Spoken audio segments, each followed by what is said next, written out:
Komachielo eni duol mabendo chungne kedo kod mibadhi e pacho kae mano EACC kokalo kuom jakoma margi laktar David Oginde opwoyo mokalo chendro manyien mano mar nyiewo mwandu mopogore opogore migepe mag piny owacho kokalo kuom yo mar lony manyasani.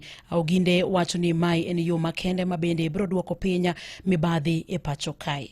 You may know that EACC is actually one of the people who are going to be overseeing how it is rolled out and how it is utilized. And so we, from our side, we believe that this is a great initiative. The very idea that we can digitize our procurement. About 80% of corruption that we deal with are to do with procurement. And so if this is streamlined, we believe that a lot of our work will have been sorted out.